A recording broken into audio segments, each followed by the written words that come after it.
पहला जो आर्टिकल है वो एससीओ का जो 25th council of heads of state. अब यहाँ पे देखो, कुछ टाइम पहले भी हमने एससीओ वाला आर्टिकल किया था, पर उस टाइम पे गवर्नमेंट के ऑफिशियल्स गए हुए थे। एक इंडिया के एंड से मिनिस्ट्री ऑफ डिफेंस गए थे राजनाथ सिंह, और दूसरे थे नेशनल सिक्योरिटी एडवाइज़र। तो जो मीटिंग्स होती हैं वो डिफरेंट होती हैं। जैसे एक और एग्जांपल सुन लो, इनकी बिजनेस काउंसिल भी होती है एक। अब ये जो बिजनेस काउंसिल होती है, कुछ बिजनेसेस ऐसे होते हैं जो पीपीपी मॉडल पे होते हैं, और कुछ ऐसे भी मिलेंगे आपको जो सोली प्राइवेट सेक्टर के रहेंगे। अब यहाँ पे उन लोगों को भी हम भेजते हैं इन मीटिंग्स के अंदर। अगेन मीटिंग तो एससीओ की थी, पर ये बिजनेस काउंसिल लेवल पे थी। वैसे ही फॉरेन मिनिस्ट्रीज़ की भी होती है, जहाँ पे आपकी मिनिस्ट्री ऑफ फॉरेन अफेयर्स जाएंगे तो फॉरेन पॉलिसीज़ को वहाँ पे डिस्कस किया जाता है। आज का क्या ग्लोबल पैटर्न है उसके ऊपर स्टडीज़ करी जाती हैं। तो अभी लिखा है 25th council of head of state. अब हेड ऑफ स्टेट की बात आ गई, मतलब जो कंट्री का हेड होएगा वहाँ पे उनकी मीटिंग यहाँ पे रहेगी। तभी आपने देखा सारे इंपॉर्टेंट डेलीगेट्स ही आए थे, प्रेसिडेंट, प्राइम मिनिस्टर इस मीटिंग के अंदर मिलेंगे। एंड ये 25th काउंसिल थी इस बार। कौन सी लोकेशन है? तो चाइना की तियानजिन।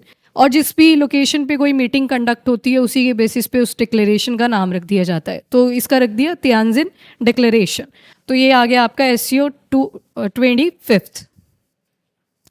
अभी किया प्रिया शुरू, अभी बोला ही, अभी पहला ही आर्टिकल बोला जस्ट कि क्या पढ़ना है इसमें, एससीओ के बारे में पढ़ने लगे। ओके जी, सबसे पहले तो देख लो, लोकेशन वगैरह याद रखिएगा। तियानजिन थोड़ा लोकेशन बेस्ड क्वेश्चन आया है लास्ट ईयर, ब्रिक्स का पूछा हुआ था, आपने एससीओ का भी ध्यान में रख लेना है। तो की पॉइंट्स क्या क्या निकल के आए हैं इस बार? तो सबसे पहले तो रीजनल कॉन्फ्लिक्ट्स को हाईलाइट करा, क्योंकि आप थ्रू आउट द वर्ल्ड अगर मैप के ऊपर देखोगे तो हर जगह पे कोई ना कोई कॉन्फ्लिक्ट चल रखा है ना। इजराइल हमास देख लो, चाहे इजराइल ईरान देख लो, उसके अलावा अर्मेनिया अजरबैजान, अब तो खैर सीज फायर हो गया, रशिया यूक्रेन देख लो। उसके बाद नॉन प्रोलिफरेशन के ऊपर बात करी गई और बोला गया है कि इस बार डबल स्टैंडर्ड्स को हम रिजेक्ट करेंगे। जब लास्ट एससीओ मीट हुई थी तो चाइना ने बड़े डबल स्टैंडर्ड खेले थे। इस बार आपने देखा होगा कि विजुअल कुछ ऐसे थे कि बड़े दोस्तों की तरह बातचीत कर रहे हैं आपस में, मतलब फ्रेंडशिप को इंश्योर कर रहे हैं कि जो बायलैटरल रिलेशन इंडिया और चाइना के हैं उनको दोबारा से हम रिवाइव भी करेंगे। मतलब यहाँ पे चाइना इस बार इस मीटिंग के अंदर खुद को बहुत अच्छे से रिप्रेजेंट करने की ट्राई कर रहा था कि जो भी हमने यहाँ पे टारगेट्स रखे हुए हैं कि चाहे से वो टेररिज्म काउंटर करना है तो उसको हम पॉजिटिव नोट पे लेके चलेंगे। अब जैसे किस चीज़ के ऊपर बातें करी, काउंटर टेररिज्म एफर्ट, कि टेररिज्म को रिमूव करने के लिए हम एफर्ट्स प्लेस करेंगे। उसके बाद इंपॉर्टेंस क्या है ग्लोबल कोऑपरेशन की, उसके ऊपर बात करी गई। और जो क्रॉस बॉर्डर मूवमेंट होता है टेररिस्ट का, उसको रोकने के ऊपर बात करी गई है। इसके बाद टेररिस्ट अटैक जो जम्मू एंड कश्मीर में हुआ, पहलगाम अटैक के नाम से जिसको आप जानते हो, बात तो करी इसके बारे में, बट डायरेक्टली पाकिस्तान को कुछ नहीं बोला गया है। बस बात कर ली कि हाँ ये जो अटैक हुआ था ये एक्सेप्टेबल नहीं था। उसके बाद मिलिट्री स्ट्राइक जो इजराइल ने करी थी ईरान वाली, यूएस के थ्रू हेल्प से, मतलब इजराइल के सपोर्ट में था यूएस, तो इसके बारे में भी बस कंडेम करा है कि ऐसा नहीं होना चाहिए था। अब आज जो एससीओ के बारे में, अभी और हैं आउटकम्स लास्ट में लिखी हुई हैं। अब पहले तो एससीओ के बारे में देख लो, शंघाई कोऑपरेशन ऑर्गेनाइजेशन। अब इस ऑर्गेनाइजेशन का नाम शंघाई है, इसका मतलब ये बिल्कुल नहीं है कि इसके हेडक्वार्टर्स शंघाई में आएंगे। पहली मीटिंग शंघाई में हुई थी तो नाम पड़ गया था शंघाई कोऑपरेशन ऑर्गेनाइजेशन। इसके हेडक्वार्टर्स आपको बीजिंग चाइना में मिलेंगे। 2001 में ये बॉडी फॉर्म हुई थी और शंघाई समिट हुआ था। उस टाइम पे टोटल कौन कौन सी कंट्रीज थी? चाइना तो रहेगा, है ना, चाइना मेन आ रहा है, देखो शंघाई भी लिख दिया, हेडक्वार्टर्स भी लिख दिए, तो चाइना तो है ही इसमें नंबर 1। रशिया भी रहेगा ही, ऑब्वियस सी बात है। इंडिया बाद में ऐड हुआ था, चाइना रशिया याद रखिएगा यहाँ पे। बाकी आप सेंट्रल एशिया में 2 नाम देखते हो के से, कजाकिस्तान एंड किर्गिस्तान, तो वो भी आएंगे। उज्बेकिस्तान भी आया था, ये बाद में एंट्री हुई थी 2001 में। और थोड़ा पहले चलूँ अगर 1996 की बात करते हैं, फॉर्मल एससीओ कोई नहीं, पहले जो फॉर्मल सा ग्रुप बना हुआ था उसमें टोटल 5 ही मेंबर्स हुआ करते थे। कौन कौन? चाइना था उसमें, रशिया था, कजाकिस्तान था, किर्गिस्तान था और एक तजिकिस्तान था। ठीक है, फिर 2001 में जब ऑफिशियल इनकी मीटिंग होती है तब जाके उज्बेकिस्तान की एंट्री हुई थी। थोड़ा ये पैटर्न याद रख लेना, मेंबर्स की एंट्री कैसे कैसे हुई है। 1996 में 5 ही थे ये पहले, है ना। उज्बेकिस्तान 2001 में जब पहली मीटिंग चली शंघाई कोऑपरेशन ऑर्गेनाइजेशन की, उस टाइम पे इनकी एंट्री होती है। उसके बाद अभी के टाइम पे आप देखोगे तो टोटल आपको 10 मेंबर्स मिल जाएंगे, 2 यहाँ पे ऑब्जर्वर हैं, देन बाकी के 15 जो हैं वो डायलॉग पार्टनर्स हैं। मतलब पार्टिसिपेशन करते हैं मीटिंग्स के अंदर, पर इनका कोई ऑफिशियल रोल नहीं होता, चॉइस होती है इनके पास। अभी लाओस जैसे 15th डायलॉग पार्टनर इसमें रिसेंट वाला ऐड हुआ था। रशियन एंड चाइनीज़ ये इनकी ऑफिशियल लैंग्वेजेस हैं। उसके बाद एससीओ का मेन एम क्या है, अभी और मेंबर्स ऐड हुए हैं, मैं वन बाय वन करवाती हूँ ईयर के हिसाब से, पर पहले देख लो इनका मेन एम क्या है। तो हर एक सेक्टर के अंदर कोऑपरेशन, वो एनर्जी सेक्टर है, ट्रेड सेक्टर है, एजुकेशन सेक्टर है, एनी सेक्टर, उन सब में क्या करनी है, कोऑपरेशन करनी है, सिक्योरिटी को इंश्योर करना है। तभी आपने पीछे देखा काउंटर टेररिज्म, तो मतलब टेररिज्म अगेंस्ट भी फाइट करनी है। तो वहाँ पे आपको एक कॉमन सी चीज़ दिखेगी विच इज़ कोऑपरेशन। और किस लेवल पे, तो लोकल लेवल पे तो है ही, जो जो कंट्रीज यहाँ पे इन्वॉल्व है उनका तो है ही, साथ में ग्लोबल लेवल पे। कई बोल देते हैं कि ये एक तरह का नाटो अलायंस है, तो आंसर होगा रॉन्ग, क्योंकि एक तरह से सिक्योरिटी इंश्योर करता है, पर मिलिट्री सिक्योरिटी की यहाँ पे कोई बात नहीं होती है, ठीक है। तो वो चीज़ भी ध्यान में रखना। उसके बाद शंघाई की जो स्पिरिट है, that is the core value of SCO. Again mutual trust, mutual benefit होना चाहिए, मतलब एक दूसरे के सारी चीज़ों में, जैसे ऐसे ना हो कि एक ही कंट्री ने मोनोपोली क्रिएट कर दी ट्रेड के केस में, जो कि चाइना करता है, पर यहाँ पे ये बोलते हैं नहीं, म्यूचुअल बेनिफिट, म्यूचुअल ट्रस्ट पे हम काम करेंगे। तो ये सारी चीज़ें आ जाएंगी रिलेटेड टू एससीओ। अब आ जाओ इनके मेंबर्स, ध्यान से रखना याद। तो टोटल अभी के टाइम पे आपको 10 मिलेंगे। जो पहले पढ़ाया था SCO, I think 1 July month में करवाया था मैंने ये, तो उसमें देख लेना यहाँ 10 की जगह पे ना 8 लिखा हुआ है, तो वो मिस्टेक थी, उसको करेक्ट कर लेना। मैंने बोला था उनको चेंज करने, पर हुआ नहीं था वो। एनीवे 1996 में शंघाई 5 बनता है। तो यहाँ पे अभी अज़्बेकिस्तान की एंट्री नहीं है, चाइना है, रशिया है, कजाकिस्तान है, किर्गिस्तान है और तजिकिस्तान है।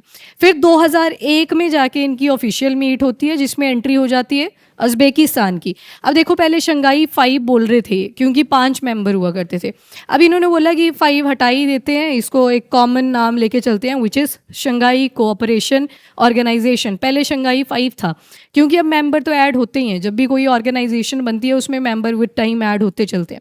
उसके बाद 2015 में एक लोकेशन है रशिया की, उफा। तो यहाँ पे जब डिक्लेरेशन हुई थी तो डिसीजन लिया गया कि इंडिया और पाकिस्तान को भी हम फुल मेंबर बनाएंगे एससीओ का।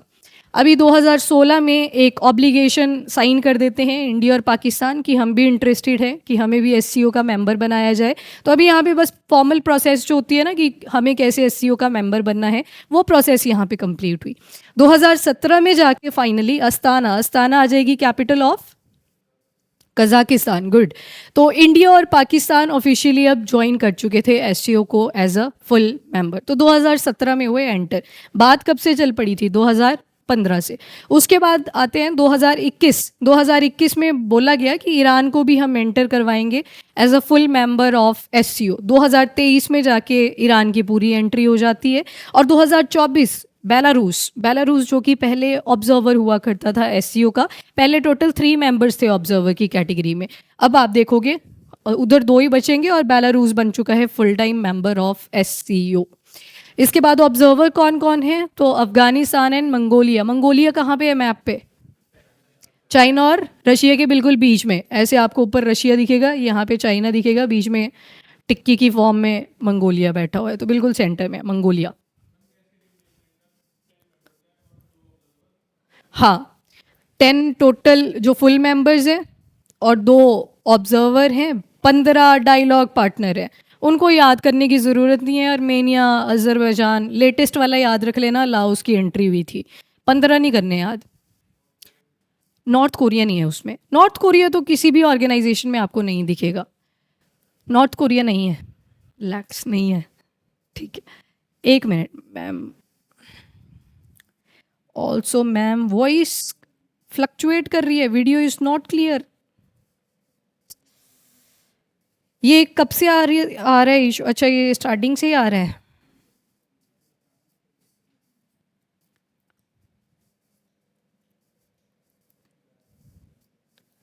ये पॉइंट ऑफ व्यू से रुको। अभी ठीक है, एक बार कंफर्म कर दीजिए प्लीज। अभी ठीक है, ओके। मैं पिक करती हूँ आपके डाउट्स 1 बाय 1 इस आर्टिकल को कंप्लीट करके। मैं आती हूँ वापस से, ठीक है। ओके, इसी के अंदर एक रैट्स भी है which is regional anti terrorist structure. I think objective इसी से क्लियर हो रहा है। क्या मेन पर्पस होगा? दैट इज़ काउंटर टेररिज्म, कहीं पे एक्सट्रीमिज्म फैल रहा है उसको कंट्रोल करना, सेपरेटिज्म की फीलिंग आ रही है, आइडियोलॉजी आ रही है, उसको कंट्रोल करना। खैर मतलब मेंबर्स ऐसे ऐसे हैं इसमें जो प्रमोट करते हैं इन चीज़ों को, पर रैट्स बनाया इस पर्पस से गया था इन चीज़ों को कॉम्बैट करने के लिए। इसके हेडक्वार्टर्स कहाँ पे हैं? तो ताशकंद उज़्बेकिस्तान में आ जाएंगे। इसके बाद बिजनेस काउंसिल भी है, मैंने आपको बताया, जैसे कि एक मेन एम देखा आपने, ट्रेड देखा है ना, ट्रेड करना है या फिर कोई भी एनर्जी सेक्टर है तो उसी के लिए एक बिजनेस काउंसिल भी बनाई गई है। यहाँ पे प्राइवेट गवर्नमेंट सारे ही आते हैं। उसके बाद नेक्स्ट है एससीओ इंटर बैंक कंसोर्टियम। इस बार आपने देखा कि पैसा इन्वेस्ट करने को बोला है चाइना ने कि हम अपना एससीओ एक बैंक डेवलप करेंगे। और ये पहले कैसा था? तो ये सेंट्रल बैंक के बेसिस पे था, जो हर एक कंट्री का सेंट्रल बैंक होता है, जैसे इंडिया का आरबीआई। तो ये सारे आगे आते हैं, फंड्स देते हैं, लोन देते हैं दूसरी कंट्री को असिस्ट करने के लिए। तो अब एक सेपरेट बैंक भी बनाया जाएगा। उसके बाद सिग्निफिकेंस क्या है? तो ये देख लो, लार्ज पॉपुलेशन और वर्ल्ड का जीडीपी कितना कंट्रीब्यूट होता है इस एससीओ के मेंबर से। 40% के आसपास अब तो ज़्यादा हो चुका है ग्लोबल पॉपुलेशन। 20% ग्लोबल जीडीपी आपको मिलेगी और 22% वर्ल्ड का लैंड मास यहाँ पे मिल जाएगा। तो ये इनकी खास बात है। बाकी प्रॉब्लम, रीजनल प्रॉब्लम बहुत कॉमन सी मिलेंगी आपको इन सभी कंट्रीज़ में। और ख़ास बात ये भी है कि ये सारे कहीं ना कहीं एक दूसरे के अगेंस्ट इन्वॉल्व भी होते हैं। इसके बाद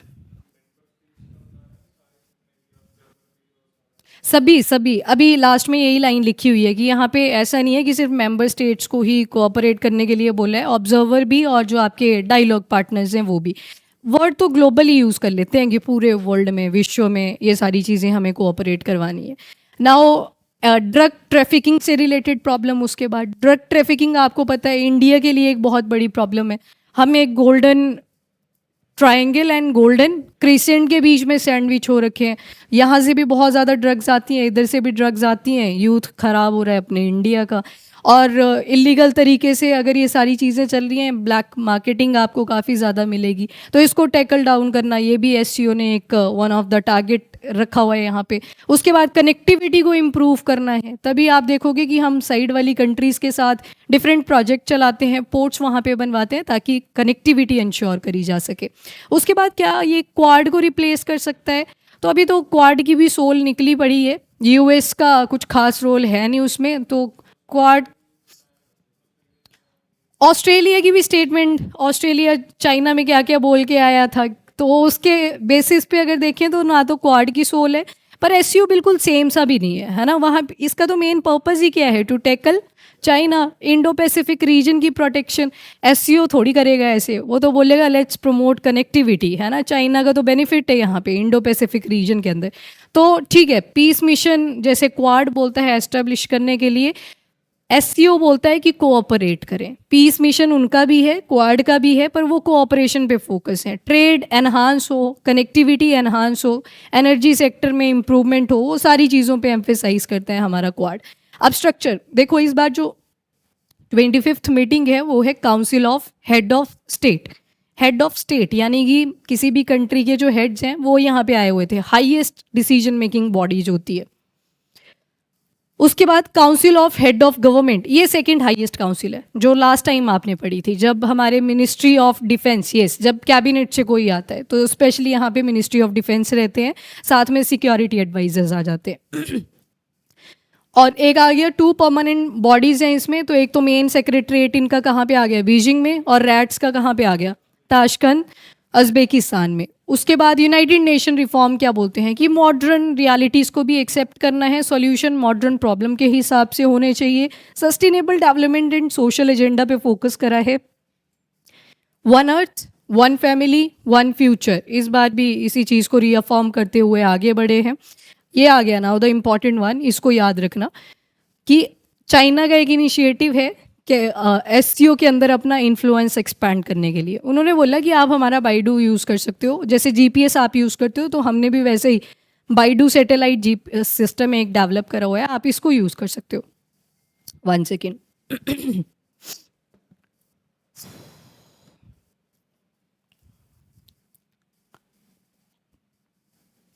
गरिमा मैं करती हूँ रिपीट इसको, रुक जाओ थोड़ी देर।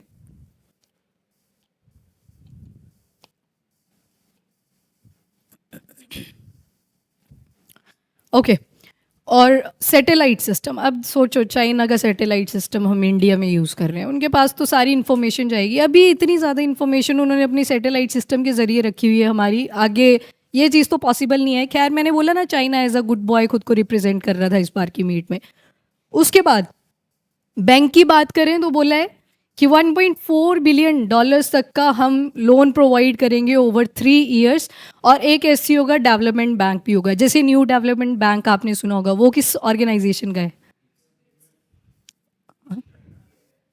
हाँ, ऑर्गेनाइजेशन ब्रिक्स का है, ठीक है। 2014 में एंट्री हुई थी, 15 में ऑफिशियल यूज़ होना शुरू हो गया था, ठीक है। उसके बाद एक और इन्होंने बात रखी आगे, which is SCO plus submit. यहाँ पे प्लस सबमिट का मतलब ये नहीं है कि और मेंबर्स ऐड हुए, यहाँ पे फुल मेंबर्स, ऑब्जर्वर्स और आपके डायलॉग पार्टनर्स, उनके बीच में कोऑपरेशन करने को बोला है। और जितने भी ऑनर्ड गेस्ट वहाँ पे आए हुए थे तो उनको बोला है कि कोऑपरेट करेंगे। बाकी हमारे प्राइम मिनिस्टर का क्या स्टांस था, तो 3 चीज़ों पे फोकस करा। Number 1 is security, number 2 is connectivity and number 3 is opportunity. अब देखो, यूएस की स्ट्रैटेजी थी कि चाइना हमने पूरा आइसोलेट कर देना है, पर एससीओ समिट में कुछ उल्टा ही हो गया है। इंडिया रशिया के और पास चला गया है, चाइना और ज़्यादा स्ट्रेंथन कर गया। बोलो इंडिया वाले भी गले लग रहे हैं चाइना के, यूएस अकेला सा हो गया, ठीक है। तो ये होता है अगर आप गलत फॉरेन पॉलिसी लेके चलते हो आगे। एक मिनट रुको।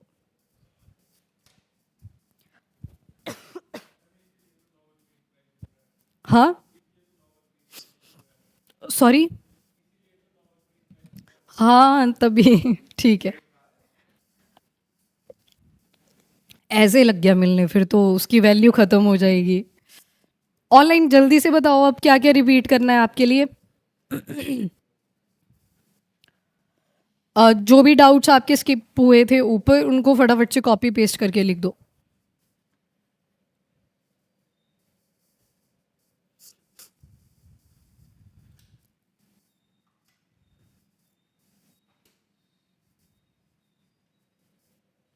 हाँ जी गंगा, मिल जाएगी रिकॉर्डेड वीडियो। हाँ जी।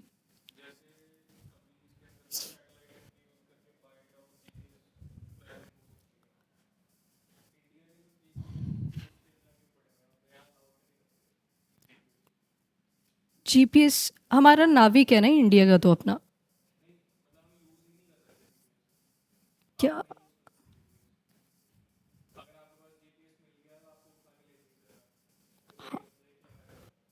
मे बी सिक्योरिटी कंसर्न्स, यही रीज़न होता है इंडिया के अंदर, तो बाकी तो कुछ नहीं है, और तो कोई नहीं है। नाविक, नाविक है, करते हैं लोग उसको यूज़, एप्लीकेशन डाउनलोड हो जाती है।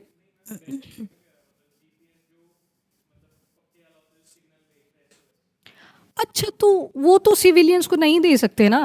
पता लगा, वो कौन सी मूवी थी, क्या नाम था उसका? अच्छा, ठीक है। ये मुझे नहीं है पता, देखना पड़ेगा एक बार। ये इंटरेस्टिंग है कुछ, मैं देखती हूँ इसको स्टार्टिंग से।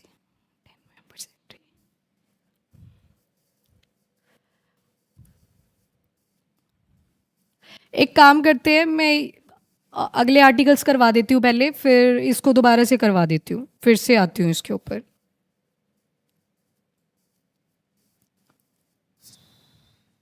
चलो, ओके। Next article. ओके, कुछ लोकेशंस न्यूज़ में थी। अफगानिस्तान में क्या हुआ अभी? अर्थक्वेक, अच्छा, एक ट्रीटी भी थी वहाँ पे कि यहाँ पे न्यूक्लियर वेपन फ्री जोन रखना है। कौन सी थी? मतलब अब इम्पोर्टेंस पता लग गई होगी आपको, क्यों उस एरिया को न्यूक्लियर वेपन फ्री जोन बोला गया है, क्योंकि प्लेट बहुत ज़्यादा फ्रेजाइल है। बताओ मेरे को, ट्रीटी का नाम बताओ। ऑप्शन तो फिर तो तुम बोल ही दोगे। सेमी पैलेंटिस्क, पैलिंडाबा, लेट लोलोको।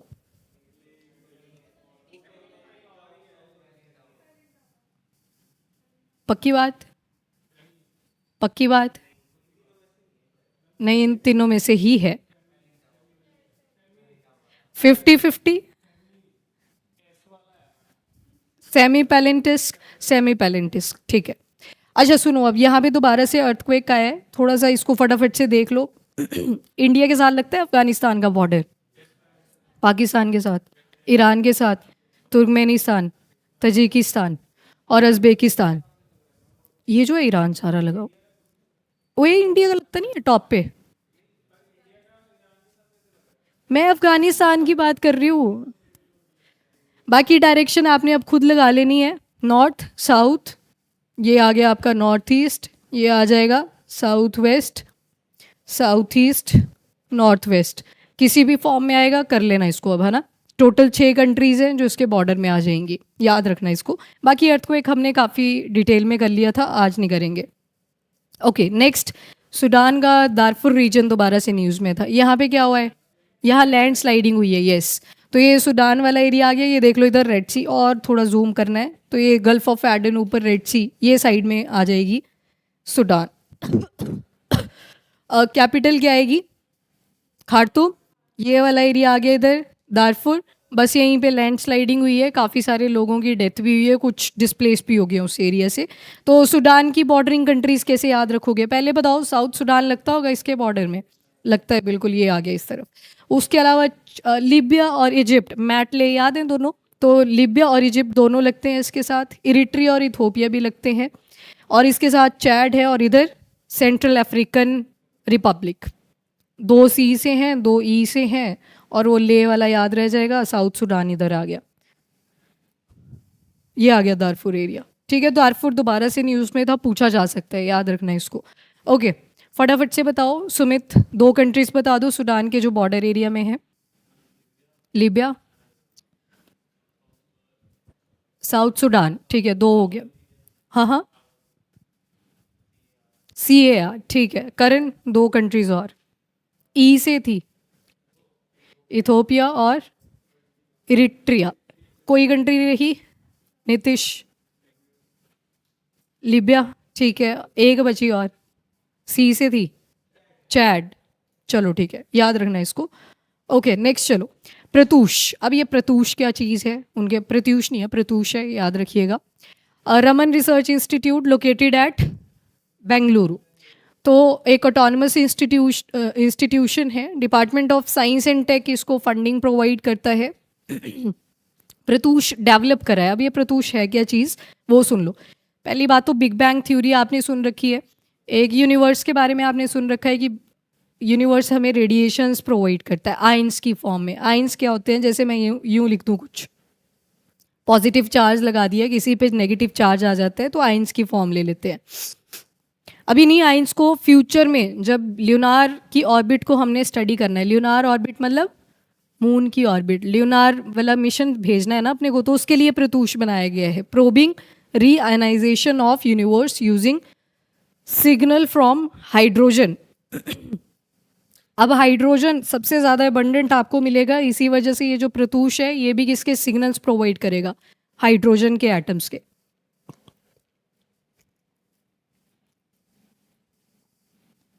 फ्यूचर रेडियोमीटर है ये, फ्यूचर रेडियोमीटर मतलब अभी करना है इसको यूज़, बना के रख लिया रमन रिसर्च इंस्टीट्यूशन ने, करेंगे इसको यूज़। और ये क्या करेगा, किसी भी रेडिएशन की इंटेंसिटी और फोर्स कितनी है उसको डिटेक्ट करेगा, मेजर करेगा। कौन सी ऑर्बिट में, तो आंसर इज ल्यूनार ऑर्बिट। पर्पस क्या है, तो हमारे यूनिवर्स को पूरी तरह से स्टडी करना, बिग बैंग थ्योरी के इन्फ्लुएंसेस को स्टडी करना। अगेन हम इतना ही पढ़ सकते हैं क्योंकि हमारा ये पर्पस नहीं है, आपको लिखने के लिए 2-3 पॉइंट्स होने चाहिए। PRATUSH, probing reionization of the universe using signal from hydrogen, full form से ही पता लग रहा है इसका पर्पस।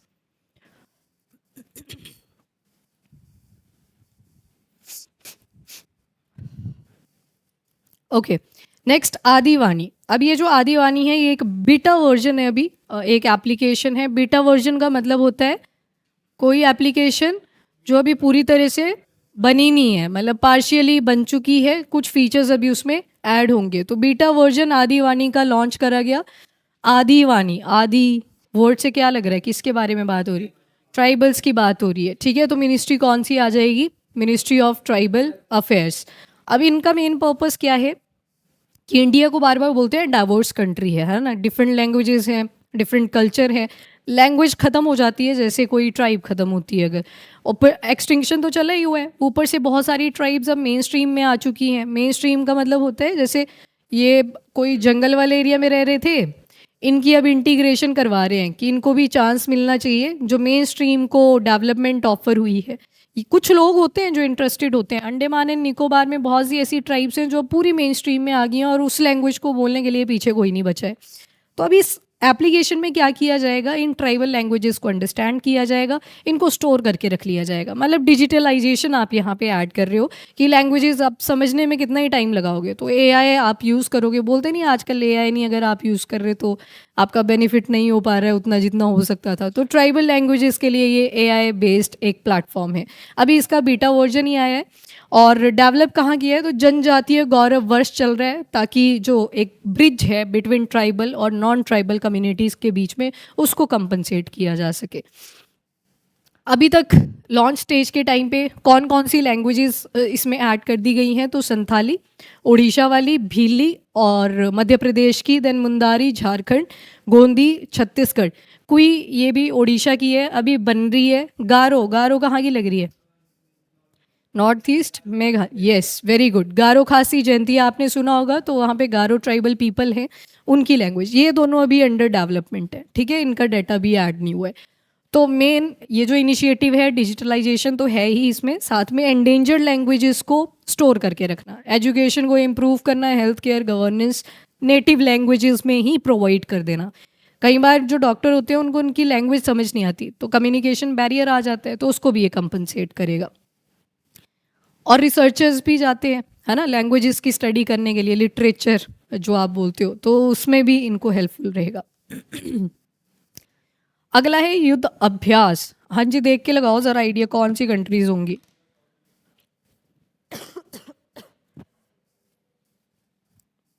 शॉम्पेन है वो, शॉम्पेन साहिल, अमेरिका।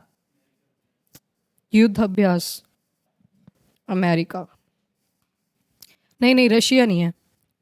चलो, तो 21st एडिशन शुरू हो चुका है। अब मिलिट्री के ये जो आपकी डिफेंस एक्सरसाइजेज होती हैं, इसमें एम्यूनिशन ज़्यादातर नकली होते हैं, पर ये चॉइस रहती है कि अगर असली यूज़ करने हैं तो आपकी अपनी मर्जी है। करते हैं बीच बीच में मिलिट्री एक्सरसाइजेज में रियल एम्यूनिशंस का यूज़ भी।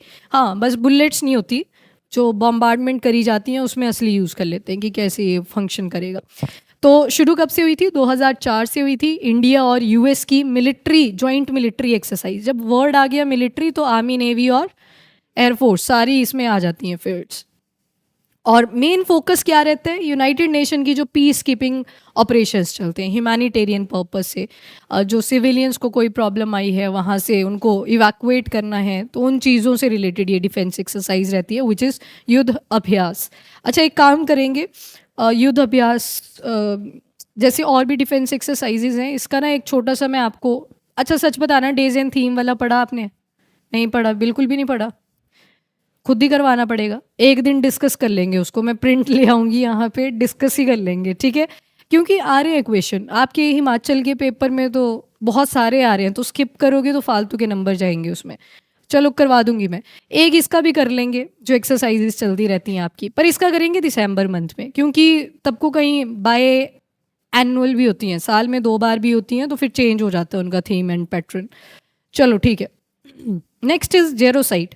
इंडियन एक्सप्रेस में एक दिन आपने एक आर्टिकल देखा होगा कच्छ से रिलेटेड, कुछ मातनोमाद करके एक मेटनोमाद क्या है जो भी है, कच्छ में लोकेटेड है। यहाँ पे बोला क्या ये पूरा का पूरा एरिया गायब हो जाएगा मार्स की स्टडी के लिए।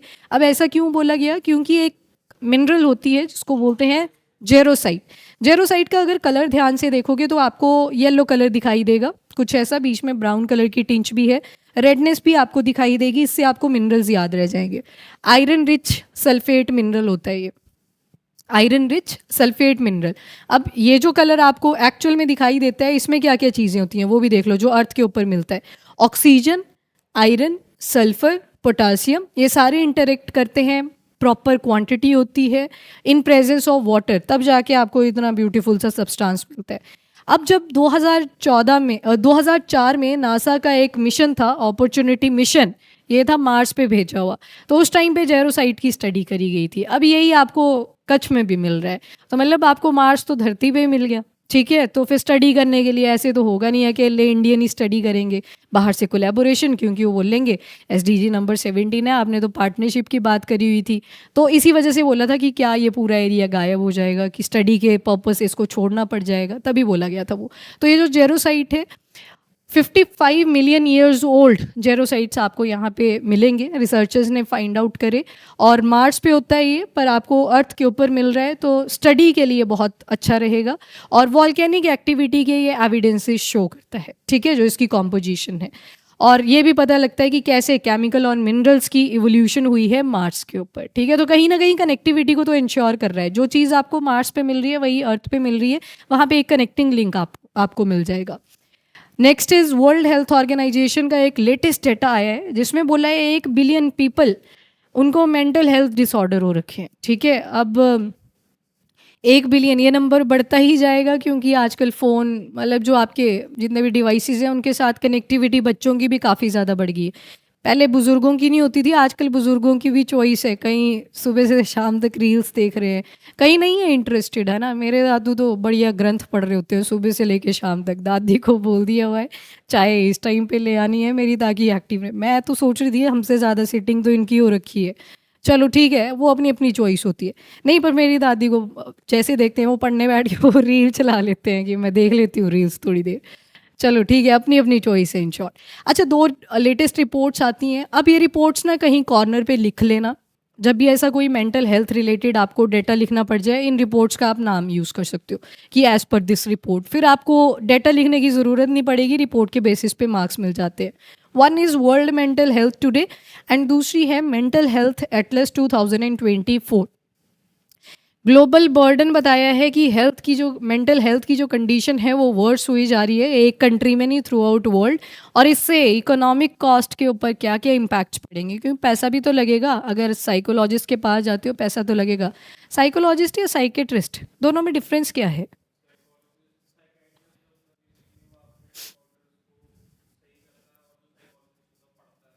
आइडेंटिफाई करने की, डायग्नोसिस पे फोकस करता है। चलो ठीक है, की हाइलाइट्स क्या क्या हैं, तो 2021 का डाटा देख लो।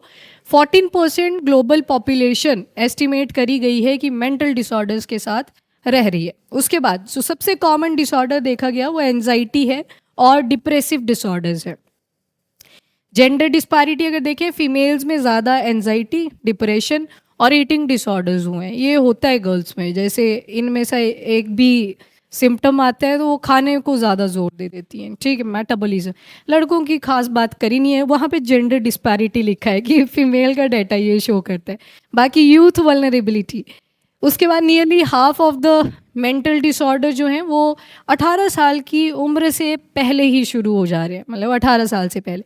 अब पता है क्या हुआ, आज के टाइम पे ना थोड़ा यूथ खाली भी बैठा होता है। पहले के लोग ना खेतों में जाया करते थे, तो उनको डिप्रेशन का टाइम ही नहीं मिलता था उतना। अब ज़्यादा टाइम मिल रहा है 18 वर्ष के। उस सोशल मीडिया का भी थोड़ा इन्फ्लुएंस है, उस पर ऐसी ऐसी अपडेट्स दे देते हैं आपको कि आपको लगता है आपको भी डिप्रेशन हो रखा है। अजीब अजीब से फॉर्म्स आते हैं कि क्या ये सिम्टम आपको है, फिर आप चूज़ करोगे, फिर लास्ट में दे देगा कि you are highly depressive in nature, ठीक है। तो उससे तो पता लग गया कि आपको तो डॉक्टर के पास जाना ही पड़ेगा। सच बताओ कि तुमने करा है ये वाला फॉर्म? नहीं करा, कभी नहीं। चलो तो सही है, आते हैं ऐसे फॉर्म्स भी, आपको टिक टिक करना होता है कि आपकी कौन सी कंडीशन है। उसके बाद critical gaps in mental health system, तो जो 2%, अच्छा बजट देख लो, अब सिर्फ 2% जाता है health budget. Health budget, mental health भी नहीं है, हेल्थ बजट में बोला हुआ है। सुसाइड के क्राइसिस, कॉन्सिक्वेंसेस क्या क्या हो रखे हैं।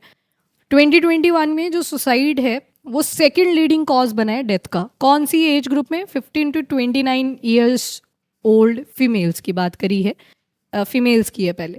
एंड थर्ड लीडिंग कॉज है अगर मेल्स की डेथ की बात करें, ठीक है। फीमेल्स के केस में सेकंड है और मेल्स के केस में थर्ड पे। इनफॉर्मल केयर बर्डन, ज़्यादा इसको प्रेफरेंस नहीं दी जाती है, specially in country like India. और इकोनॉमिक कॉन्सिक्वेंसेस, पैसे भी तो ठीक ठाक लगते हैं, जब आप किसी थेरेपी सेशन के लिए जाते हो तो वो सुनेगा आपको इतनी देर बैठ के, पैसे भी तो लेगा, इकोनॉमिक कॉस्ट भी फैल करती है। इनिशिएटिव क्या क्या लिए गए हैं? फर्स्ट ऑफ ऑल इंडिया में क्या लिया गया है, तो टेलीमानस आपने सुना होगा, टेलीमानस सुना है इसके बारे में। इसमें वही फॉर्म जो मैंने आपको बताया, वही सारी चीज़ें आपसे पूछी जाती हैं, फिर आप टिक करोगे, वो आपकी कंडीशन बताएगा, आपको सॉल्यूशंस भी देगा। इसके बाद कोविड-19 के टाइम पे मनोदर्पण ऐप आई थी, तो इसमें भी सेम फॉर्म सिस्टम तो सेम ही रहेगा, क्योंकि एंजाइटी, डिप्रेशन इनके सेम से ही सिम्टम्स आते हैं। Then national mental health programme है, तो इसमें अवेलेबिलिटी और एक्सेसिबिलिटी प्रोवाइड करी जाती है कि जो health care, mental health care need है लोगों की, वो सभी को प्रोवाइड करी जा सके। देन ग्लोबल लेवल पे क्या क्या इनिशिएटिव लिए गए हैं, तो सबसे पहले तो पैरो डिक्लेरेशन, यूनिवर्सल एक्सेस हो और पीपल सेंटर्ड अप्रोच ये बनाई गई है, क्योंकि हर एक के सिम्टम डिफरेंट होते हैं, तो people centred approach. Mental health gap action programme ये जो लिया गया था, ये न्यूरोलॉजिकल और सब्सटेंस यूज डिसऑर्डर्स के बेसिस पे था, मेडिकेशन वगैरह इसमें अलाउ करी गई। सो दैट्स ऑल, आज के लिए इतना ही थे आर्टिकल। क्या होता है?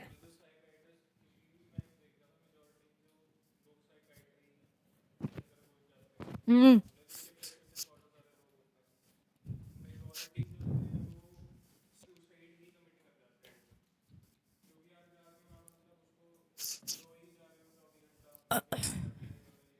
अब देखो, सुसाइड वाला केस तो एक्सट्रीम। हाँ हाँ, ऐसे नहीं होता। पहले तो देखो, कंडीशन आइडेंटिफाई करनी पड़ती है। अब इसमें तो थेरेपी लगेगी, पैसे निकालो तुम पहले। ठीक है, नहीं आप ठीक बोल रहे हो, पर यहाँ पे मैटर भी करती हैं कुछ चीज़ें। कईयों को चाइल्डहुड ट्रॉमास भी होते हैं, जो बाद में भी सफरिंग कॉज करते हैं लोगों के बीच में। तो इसमें मल्टीपल रीजंस होते हैं, ये नहीं बोल सकते कि सारे एंड अप करते हैं विद सुसाइड। पॉजिटिव स्टोरीज भी आपने सुनी होंगी, तो ये नहीं हम डिनाई कर सकते। ओके, और ऊपर से कंट्री बाहर तो फिर भी साइकोलॉजिस्ट चले गए, लोग खुद ही चले जाते हैं, बोलना नहीं पड़ता, बच्चों को भी अवेयरनेस होती है इतनी। इंडिया में तो सोसाइटी बेस्ड है सारी चीज़ें, यहाँ पे कोई ये तो पागल हो रखा है कि साइकेट्रिस्ट के पास जा रहा है, लिटरली यही बोलते हैं। आधा तो यही नहीं देते इलाज करवाने, जब को वो कॉलेज वगैरह आता है तब तक लगता है पता कि करवानी चाहिए ठीक। ऊपर से साइकेट्रिस्ट ने बोल दिया कि आपको तो टाइम ज़्यादा लगेगा, अब डिपेंड करेगा उसकी टॉलरेंस कितनी थी। अब वही है ना, मैं वही तो बोल रही हूँ।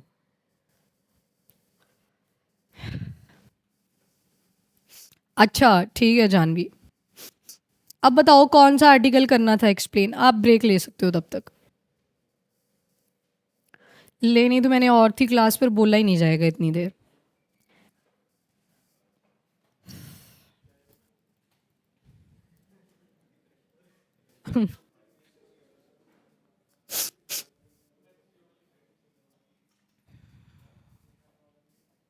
हाँ, जीएसटी स्लैब वाला देख लिया, 5% एंड 18% पे कर दिया उन्होंने। कर लेंगे उसको, एक दिन मैंने कर दिया एक्सप्लेन, दोबारा से कर लेंगे। हाँ हाँ। हाँ, जो उससे रिलेटेड, हाँ वो इंक्लूडेड है सिर्फ। हाँ, दूसरा जो petrol and diesel as a product है वो नहीं है। टोबैको और बाकी जो टोबैको रिलेटेड प्रोडक्ट्स हैं उनको भी अभी साइड में रखा हुआ है, उसको मेंशन नहीं करा है। अ, वो अभी साइड में रखा हुआ है, काउंसिल ने यही बोला है अभी के लिए कि अभी तो साइड रख रहे हैं, देखते हैं इसको कौन सी स्लैब में ऐड करना है। हाँ, हेल्दी लाइफस्टाइल हो तो मेंटल हेल्थ इश्यूज काफ़ी हद तक रिड्यूस हो जाते हैं।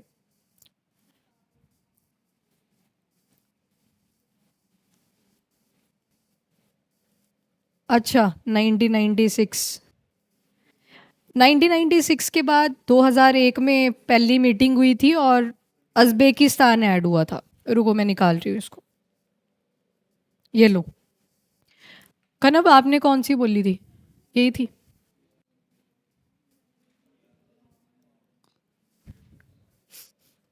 अब कई, हाँ ये पॉइंट भी अच्छे, कई बच्चे ना, जैसे जब उनमें सुनो सुनो सुनो, आपका ही सवाल था। कई बच्चे बचपन से ही बहुत ज़्यादा इम्पल्सिव भी होते हैं, वहाँ पे पेरेंट्स को देख लेनी चाहिए, वो थोड़ा उसको स्पोर्ट्स वगैरह में इंक्लूड करो, या कोई ऐसा म्यूजिकल इंस्ट्रूमेंट जिससे उसको शांति मिले, वो स्टेप्स लेने पड़ते हैं। शांत हो सकते हैं, कई इंस्ट्रूमेंट ऐसे ही बनाए गए होते हैं जिससे शांति, पीस।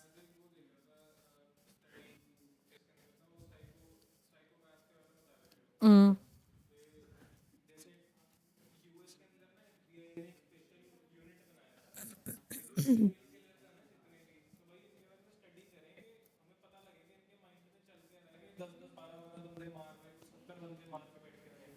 ठीक।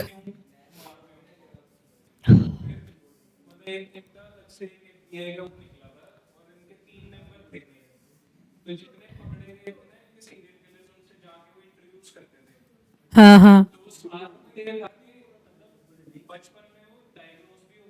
हम्म।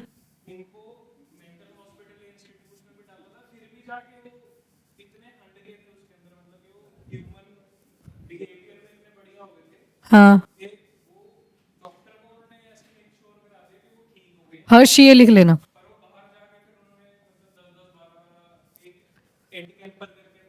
हाँ हाँ। ठीक।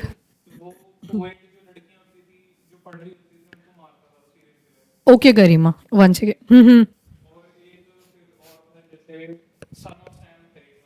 हम्म।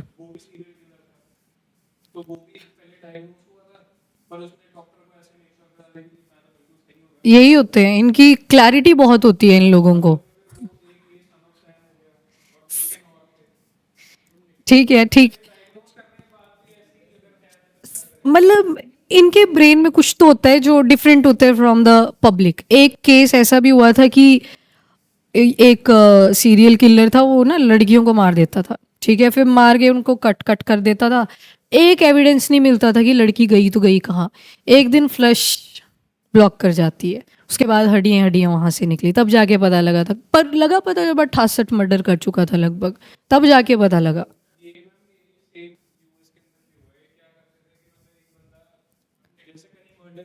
हाँ रुको, इनको मैं एक बार बता लूँ। ओके गरिमा, मैं बता देती हूँ। हाँ, इसको लिख लेना, लिख लेना। गरिमा देखो हुआ क्या था।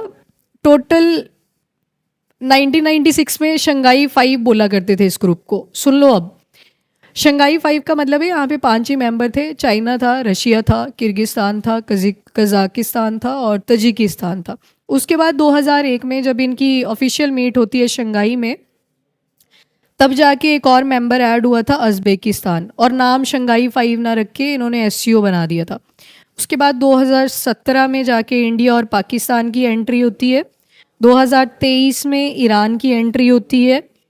एंड 2024 में बेलारूस की एंट्री होती है। तो ये कंट्रीज बाद में ऐड हुई हैं। ऑब्जर्वर अभी के टाइम पे सिर्फ 2 कंट्रीज हैं, वन इज मंगोलिया और दूसरी है अफगानिस्तान। ठीक है, बस इतना सा था, मेंबर्स का तो यही याद रखना है।